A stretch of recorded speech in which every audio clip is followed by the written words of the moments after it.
रहस्यमय द्वीप भाग 3। विजय और मीना को उनकी नई शक्तियों के साथ द्वीप के और रहस्यों की खोज जारी रखने का निर्णय लिया।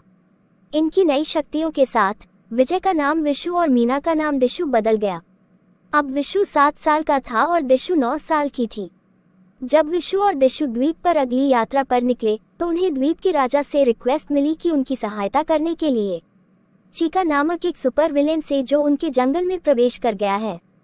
चीका ने अपनी अद्भुत शक्तियों का इस्तेमाल करके जंगल के लोगों को उन्हें अपने वश में किया। विशु और दिशु वे चीका का सामना करें और उसे रोकें। उन्होंने अपनी नई शक्तियों का इस्तेमाल करते हुए जंगल में चीका के पीछे पहुंचे। एक बार जब वे चीका के सामने आए तो उन्होंने उससे एक दुर्जय लड़ाई शुरू की। विशु ने अपनी उड़ानभरी हमले के साथ चीका को ध्वस्त करने का प्रयास किया, जबकि दिशु अपनी अदृश्यता का इस्तेमाल करके उसको चकमा दे रही थी। लड़ाई के दौरान चीका ने विशु और दिशु के बारे में अधिक जानने का प्रयास किया और उन्हें उनकी शक्तियों की बुराई से लाभ उठाने का कोशिश किया, लेकिन विशु और दिशु ने अपनी सामर्थ्य का सही उपयोग करके चीका को पराजित किया। चीका हारकर अपनी शक्तियों के साथ जंगल के अंदर भाग गया, छिपने की कोशिश करते हुए। विशु और दिशु जानते थे कि यह लड़ाई सिर्फ एक शुरुआत है और द्वीप पर और भी बड़े रहस्य छिपे हुए हैं। उन्होंने निश्चित किया कि वे अपनी नई शक्तियों के साथ द्वीप की खोज जारी रखेंगे और हर चुनौती का सामना करेंगे। जंगल की गहराई में विशु और दिशु ने एक गुप्त गुफा का पता लगाया। वे गुफा के अंदर घुसे और अंधेरे में अपनी रोशनी चालू की।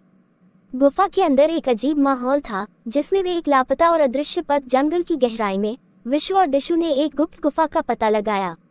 वे गुफा के अंदर घुसे और अंधेरे में अपनी रोशनी चालू की।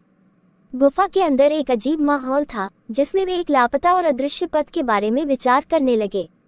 पथ का पालन करते हुए वे अनजाने स्थानों की खोज में निकले, जहां वे प्राचीन रहस्यों के बारे में अधिक जानने के लिए उत्साहित हो गए। धीरे धीरे उन्हें यह विश्वास होने लगा कि द्वीप और उसके आसपास अद्भुत संसाधनों और रहस्यों से भरपूर है। अपनी यात्रा के दौरान विशु और दिशु ने विभिन्न जीवों और प्राणियों के साथ मिलकर जंगल के साथ एक गहरा संबंध बनाया। वे समझने लगे कि वहां के हर प्राणी और प्राकृतिक तत्व उनकी यात्रा में एक अहम भूमिका निभा रहे हैं। उनकी यात्रा का अंत तक पहुंचते हुए वे एक पुरानी मंदिर के सामने पहुंचे जो किसी और युग की कहानियों से भरा हुआ था। इस मंदिर में उन्हें एक गहरा और अनसुलझा सच खोजने का अवसर मिला, जो उन्हें इस रहस्यमय द्वीप के असली स्वरूप के बारे में अधिक जानने की प्रेरणा देने लगा। जैसे ही वे मंदिर के अंदर आगे बढ़े, विशु और दिशु ने एक नया अद्भुत अध्याय अपनी यात्रा का आरंभ किया, जो उन्हें इस रहस्यमय द्वीप के अद्भुत साहस और गहराई में ले जाने के लिए तैयार किया। आगे जारी रहेगा।